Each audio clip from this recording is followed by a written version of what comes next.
Okay, so my grandma needs a kidney transplant, but the wait list is just too long. What do I do? Oh no, over 100,000 people are currently waiting on the organ transplant waiting list, and approximately 16 people die daily. I hope your grandma gets an organ soon. Thanks, but what do we do? Well, actually, did you know you can 3D print an organ and then transplant it into a human body? That's so cool. Wow, that sounds super cool. And that's exactly what we're going to be talking about in this 4th episode of the Doctor's Discoveries. I'm Ellen. I'm Serena. And I'm Sharvi. So, Sharvi, do you want to talk more about the background information of 3D organ printing? Yeah. So the prospect of 3D printed organs has captivated researchers and medical professionals alike. And why? It's because it offers a potential solution to the global organ donor crisis.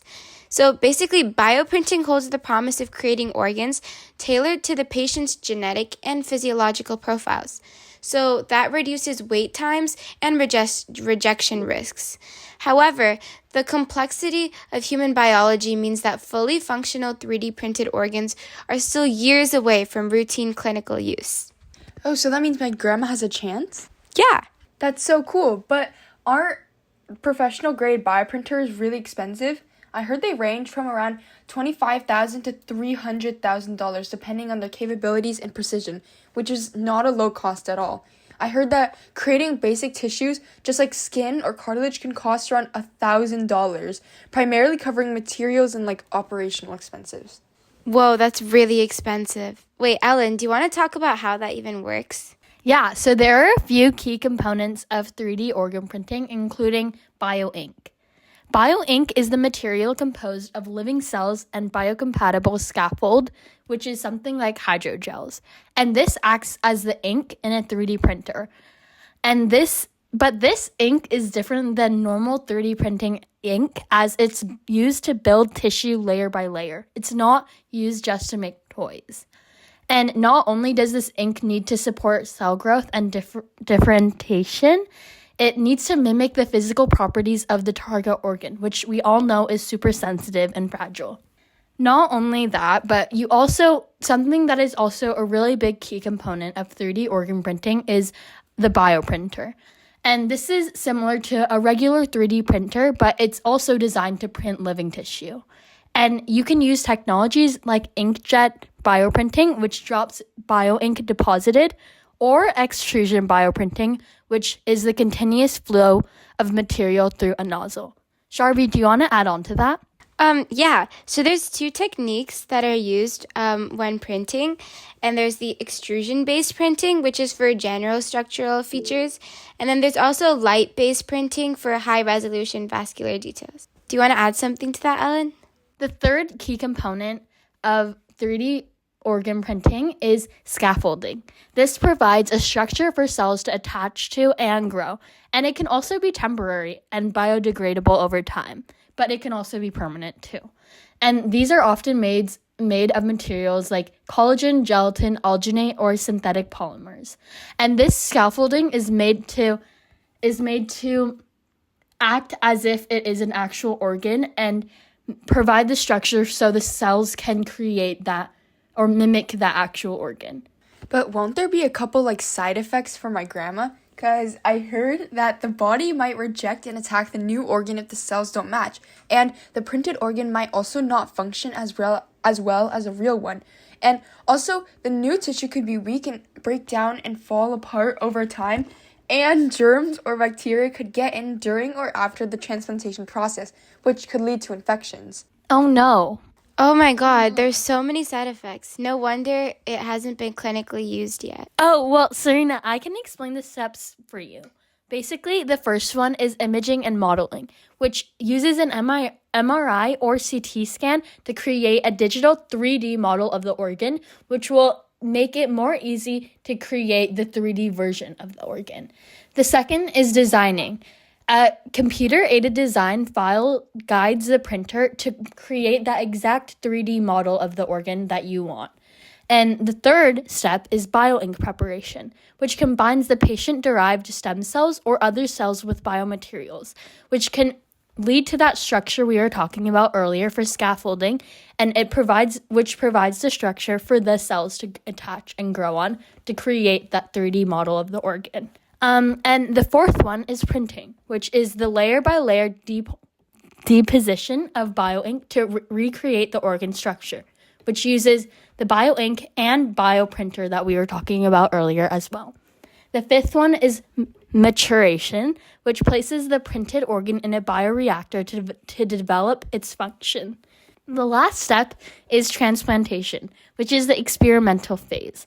And this implants the organ into the patient, which is when we can know if the organ is going to thrive in that environment and work for the patient, or if it didn't work, which I hope your grandma gets the organ to work. And the coolest thing is that a 3D printed organ isn't only used for transplantation. It can also be used for disease modeling, like for studying illness in controlled environments, or drug testing, like Serena mentioned, where it offers a more accurate model than traditional methods. And it can also be used for personalized medicine, so you could tailor treatments to individual patients. Wow, that's super cool. And even simple tissues like skin and cartilage and even cornea are already in clinical or preclinical uses, which is such a great advancement for this specific printing. Thank you so much. That makes me feel so much better. I also researched a couple pros and cons, and there's so many more pros compared to cons. For example, it could reduce organ transplant wait times, like for my grandma, and save patients in need. It solves the issues of organ shortages, as not many people are able or willing to donate their body parts. Organs can also be made to match a patient's body, which reduces rejection. It also helps scientists test drugs and study diseases on human-like tissues without having to test it on real people or animals, which advances research. Okay, so the most recent advances are researchers at Harvard's Wyss Institute. They developed the methods to 3D print vascular networks within dense tissues, and they're also looking into multi-material printing, which is combining different bioinks and printing techniques. So that allows for complex structures such as vascularized tissues on chips for drug testing and regenerative medicine. Wow, yeah, that seems really impactful and could also really sway someone's decision for taking in a 3D printed organ. But I think something else that a big benefit it has is that it could take the 16 people that die daily and make it into a way smaller number, so then even less people are currently waiting for organ transplantation, which is super important, and I really hope your grandma gets to receive one too, either from a 3D printed one or just one taken in by a real human. Sharvi, do you want to add on to this?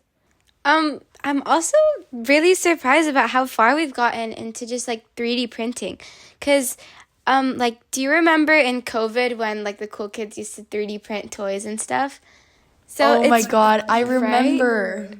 Yeah, so it's so cool that we went from toys to organs that can be transplanted and even save lives. Wow, that's so cool. But the thing is, I feel like there's a lot of ethics issues behind this. For example, advanced treatments like 3D printed organs could only be available to wealthy people or countries, which raises concerns about healthcare inequality and fair access.